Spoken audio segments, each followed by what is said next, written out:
हाजिर हैं रसायन शास्त्र के प्रमुख अध्याय रासायनिक अभिक्रिया को लेकर। आज के वीडियो में हम देखेंगे कि रासायनिक परिवर्तन क्या होता है, भौतिक परिवर्तन क्या होता है, रासायनिक समीकरण क्या होता है, रासायनिक अभिक्रियाओं के गुण क्या हैं, अभिकारक और उत्पाद किसे कहते हैं, संतुलित और असंतुलित रासायनिक समीकरण क्या है और हिट एंड ट्रायल विधि किसे कहते हैं। तो आइए वीडियो स्टार्ट करते हैं।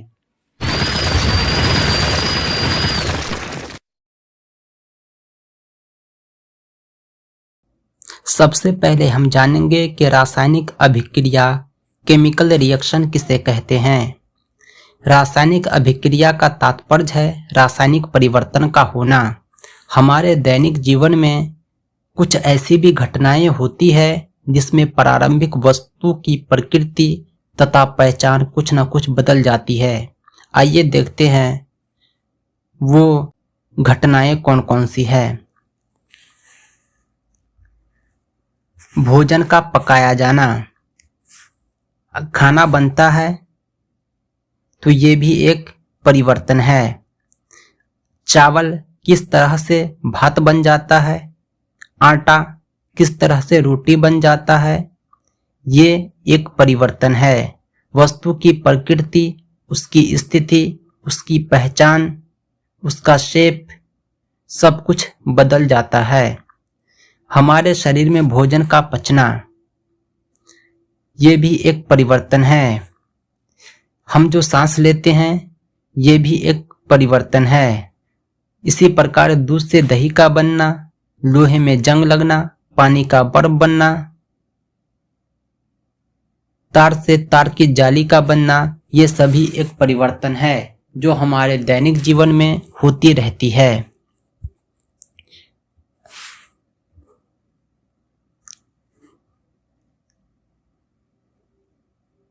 अगला है भौतिक और रासायनिक परिवर्तन। ऊपर हमने देखा था कुछ परिवर्तन के बारे में। उन परिवर्तनों में कुछ ऐसे परिवर्तन है जो रिवर्सिबल है, यानी अपनी पुरानी अवस्थाओं में वे रिटर्न आ सकते हैं। उसे भौतिक परिवर्तन कहते हैं। जैसे पानी का बर्फ बनना। पानी जब बर्फ बनेगा तो बर्फ पुनः पानी बन जाएगा, यानी ये रिवर्सिबल है, इसलिए इसे भौतिक परिवर्तन कहते हैं। तार से तार की जाली का बनना। तार से हम तार की जाली को बनाते हैं। तार की जाली को अगर खोल दिया जाए तो पुनः उसे प्रारंभिक अवस्थाओं में वापस लाया जा सकता है, इसलिए ये भौतिक परिवर्तन है। और कुछ परिवर्तन ऐसे होते हैं जिसे अपनी प्रारंभिक अवस्थाओं में वापस नहीं लाया जा सकता, उसे रासायनिक परिवर्तन कहते हैं। जैसे दूध से दही का बनना। दूध से दही बना, लेकिन दही को दोबारा दूध नहीं बनाया जा सकता, इसलिए ये रासायनिक परिवर्तन है। इसे इरिवर्सिबल रिएक्शन भी कहते हैं। भोजन का पकाया जाना। जब भोजन पकता है तो वह पुनः अपनी प्रारंभिक अवस्थाओं में वापस नहीं आ सकता, इसलिए ये क्या हो जाएगा, रासायनिक परिवर्तन, इरिवर्सिबल रिएक्शन। आइए देखते हैं आगे। अगला है रासायनिक अभिक्रियाओं के गुण या परिणाम।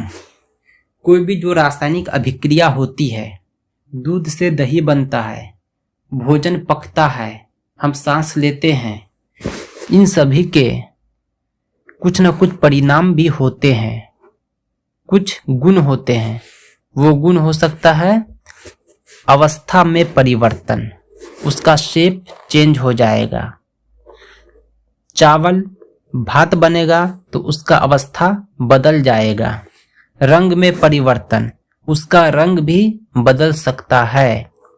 गैस का निष्कासन या उत्सर्जन, कोई भी रिएक्शन होता है तो गैस निकलता है और पानी भी निकल सकता है। इसके अलावा कुछ भी उत्सर्जन हो सकता है। तापमान में भी परिवर्तन होता है रासायनिक अभिक्रिया के परिणाम स्वरूप। यानी रासायनिक अभिक्रिया के गुण क्या है? अवस्था में परिवर्तन, रंग में परिवर्तन, गैस का निकास या उत्सर्जन, तापमान में परिवर्तन। अगला है रासायनिक समीकरण। कोई भी जो रासायनिक अभिक्रिया होती है उसको लिखने का एक स्टैंडर्ड तरीका है, एक संक्षिप्त रूप है। यह विधि क्या कहलाती है? रासायनिक समीकरण।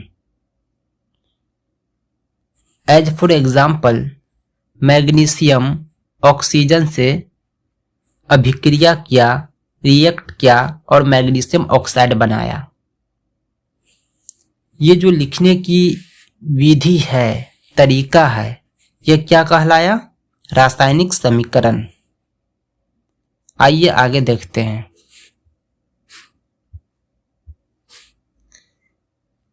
किसी भी रासायनिक समीकरण को जो हम लिखते हैं उसमें दो पार्ट होता है। एक होता है अभिकारक, दूसरा होता है उत्पाद। यानी अभिकारक उसको कहते हैं जो अभिक्रिया में भाग लेता है। यहाँ अभिक्रिया में भाग कौन ले रहा है? मैग्नीशियम और ऑक्सीजन। मैग्नीशियम और ऑक्सीजन अभिक्रिया में, रिएक्शन में भाग ले रहा है। ये क्या है? अभिकारक हुआ, अभिक्रिया में भाग लेने वाला अभिकारक। और इस अभिक्रिया के परिणाम स्वरूप क्या बनता है? क्या क्या बनता है? जरूरी नहीं है कि एक ही उत्पाद हो, एक से ज्यादा भी हो सकता है। उसे क्या कहते हैं? उत्पाद कहते हैं। उत्पाद का मतलब प्रोडक्ट। अभिक्रिया के परिणाम स्वरूप क्या परिणाम आया उसे कहते हैं उत्पाद। यानी ये क्या था? अभिक्रिया, अभिकारक और उत्पाद। क्लियर है? अब आइए आगे देखते हैं।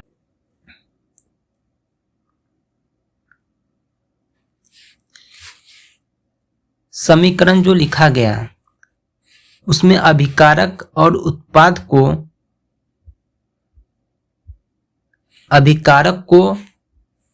अभिकारक को और उत्पाद को एक निश्चित तरीके से लिखा गया है।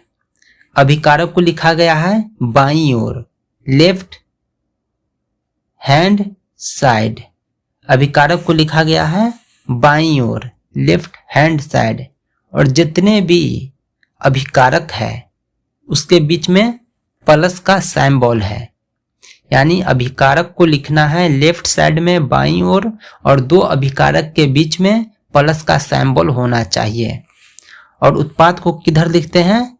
दाईं ओर, right hand side.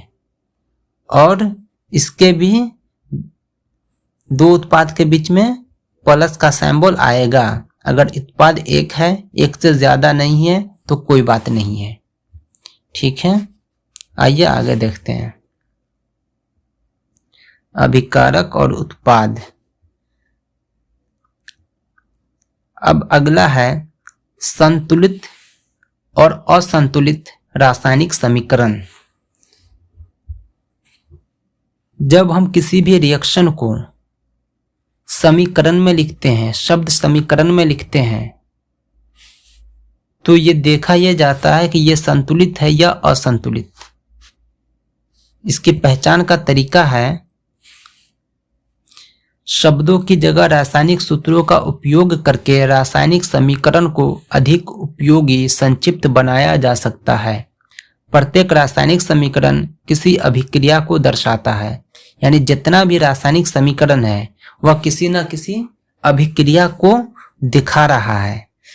Magnesium oxygen तथा मैग्नीशियम ऑक्साइड के सूत्रों का स्मरण करें उपर्युक्त समीकरण इस प्रकार लिखा जा सकता है। यानी मैग्नीशियम ऑक्सीजन से मिलता है तो क्या बनाता है, मैग्नीशियम ऑक्साइड बनाता है।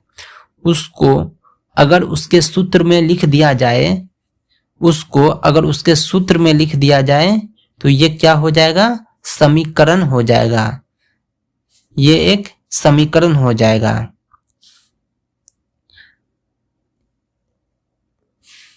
अगर तीर के निशान के बाईं और दाईं ओर परमाणुओं की गिनती करने पर, उसकी तुलना करने पर यदि दोनों तत्वों के परमाणुओं की संख्या समान है तो उसे संतुलित रासायनिक समीकरण कहते हैं। यानी LHS अगर जो left hand side right hand side के परमाणुओं की संख्या के इक्वल हो जाए तो ये क्या है, संतुलित रासायनिक समीकरण है। अगर नहीं तो वो क्या है, असंतुलित रासायनिक समीकरण है, क्योंकि दोनों साइड के द्रव्यमान जो है बराबर नहीं है, दोनों साइड के परमाणुओं की संख्या इक्वल नहीं है। आइए एक उदाहरण के द्वारा हम गिनती करते हैं।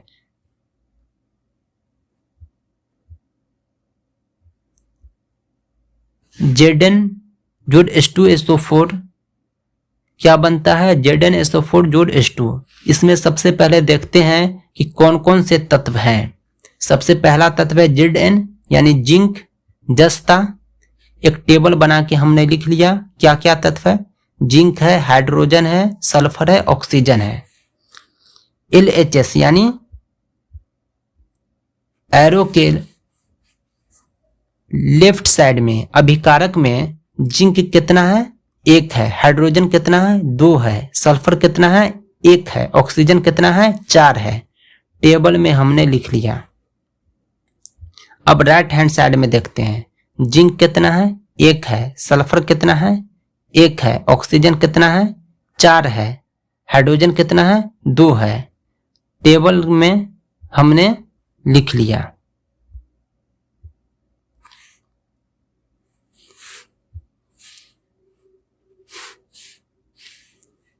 अब इस टेबल को अगर गौर से देखा जाए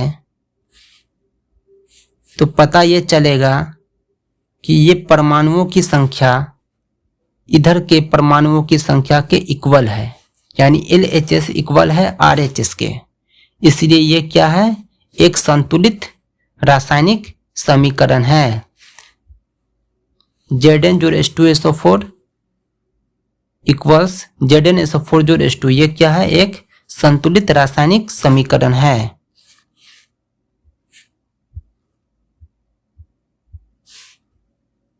आइए आगे देखते हैं। अगर कोई समीकरण संतुलित न हो तो उसे हम संतुलित रासायनिक समीकरण में तब्दील करेंगे। और कैसे करेंगे, एक तरीका है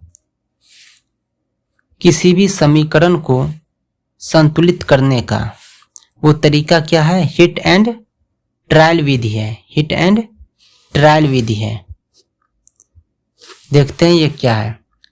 किसी भी संतुलित रासायनिक समीकरण के तत्वों को सबसे छोटी पूर्णांक संख्या के गुणांक का उपयोग करके समीकरण को संतुलित करने की विधि को हिट एंड ट्रायल विधि कहते हैं। यानी इसमें क्या करते हैं कि छोटी से छोटी संख्या लेते हैं जिससे गुना करके हम दोनों ओर तत्वों की संख्या को इक्वल करते हैं। जैसे एक असंतुलित समीकरण का ये एग्जाम्पल है, Fe जोड़ H2O इक्वल्स Fe3O4 जोड़ H2।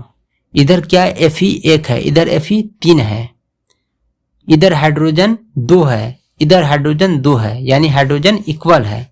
इधर ऑक्सीजन 1 है, इधर ऑक्सीजन 4 है। ये एक असंतुलित रासायनिक समीकरण है। इसको हम संतुलित कैसे करेंगे, सबसे पहले हमने कितने तत्व लेफ्ट साइड में है, कितने तत्व राइट हैंड साइड में है, सबको हमने लिख लिया। उसके बाद क्या करेंगे, छोटी से छोटी संख्या से हम गुना करेंगे। वो छोटी संख्या क्या होगी, इधर Fe कितना था, 3 था, तो इधर भी गुना कर दिए हम 3 से, इधर भी गुना कर दिए हम 3 से। इधर हाइड्रोजन कितना था, इधर ऑक्सीजन कितना था, 1 था, इधर कितना था, 4 था, तो 1 को 4 पुराने के लिए हमने इधर क्या किया, 4 से हमने गुना कर दिया। जब 4 से गुना कर दिए तो हाइड्रोजन कितना हो गया, 8 हो गया, 4 दूना 8। तो इधर हाइड्रोजन को भी हम 4 से गुना कर दिए ताकि ये 8 हो जाए। इस प्रकार ये एक संतुलित रासायनिक समीकरण में तब्दील हो जाता है। एक टेबल के द्वारा हमने फिर इसे चेक किया कि यह संतुलित है या नहीं। अगला है भौतिक अवस्थाओं के संकेत लिखना, यानी रिएक्शन में रासायनिक समीकरण को अधिक सूचनापूर्ण बनाने के लिए अभिकारकों तथा उत्पादों के रासायनिक सूत्रों के साथ उनकी भौतिक अवस्था को भी दर्शाया जाता है। यानी रासायनिक समीकरण में हमने अभिकारक और उत्पाद को सूत्र में लिख दिया, लोहा की जगह Fe लिख दिया, पानी की जगह H2O लिख दिया, हाइड्रोजन की जगह H लिख दिया। इतना ही से काम नहीं चलता है, बल्कि उसकी अवस्थाओं को भी हम दर्शाते हैं। क्या पानी गैस के रूप में है या सॉलिड के रूप में है या लिक्विड के रूप में, लोहा सॉलिड के रूप में है या लिक्विड के रूप में। ये क्या कहलाता है, ये क्या कहलाता है, संकेत कहलाता है। भौतिक अवस्थाओं को संकेत में लिखना। तो इसका तरीका यह है कि अगर गैस है तो हम G लिखते हैं, गैस है G लिखते हैं, अगर लिक्विड में है तो L लिखते हैं, अगर जलीय घोल के रूप में है तो AQ लिखते हैं, अगर ये ठोस रूप में है, सॉलिड रूप में, तो S लिखते हैं। इसके अलावा जल के घोल के रूप में हो तो क्या लिखेंगे, AQ लिखेंगे। कुछ एग्जाम्पल के द्वारा आइए इसको देखते हैं। Fe जोड़ 4s2 इक्वल्स Fe3O4 जोड़ 4s2, ये एक संतुलित रासायनिक समीकरण है। इसमें Fe लोहा किस रूप में है, इसमें लोहा है ठोस रूप में, इसमें लोहा है सॉलिड रूप में, H2O है गैस रूप में यानी पानी भाप के रूप में है। जो प्रोडक्ट आता है Fe3O4 ये सॉलिड रूप में आता है और हाइड्रोजन गैस रूप में उत्सर्जित होता है। अगला एग्जांपल है CO कार्बन मोनोऑक्साइड, ये गैस रूप में है, मिलता है हाइड्रोजन गैस से 340 एटमॉस्फेरिक प्रेशर के साथ, तो क्या बनता है CH3OH लिक्विड बनता है। अगला है प्रकाश संश्लेषण का एग्जांपल 6CO2 यानी कार्बन डाइऑक्साइड एक्वेटिक फॉर्म में मिलता है पानी के साथ लिक्विड फॉर्म में। इसको क्या चाहिए, सूर्य प्रकाश और क्लोरोफिल चाहिए, तब क्या बनेगा C6H12O6 ग्लूकोज बनेगा एक्वेटिक फॉर्म में। उसके बाद ऑक्सीजन का जलीय घोल जो है उत्सर्जित होगा और लिक्विड के रूप में पानी जो है वो। उम्मीद करता हूँ यह वीडियो आपको पसंद आया होगा। आप इस वीडियो को लाइक और शेयर करें, साथ ही चैनल को सब्सक्राइब करें ताकि इस तरह की हर इम्पोर्टेंट जानकारी आप तक पहुँच सके। धन्यवाद।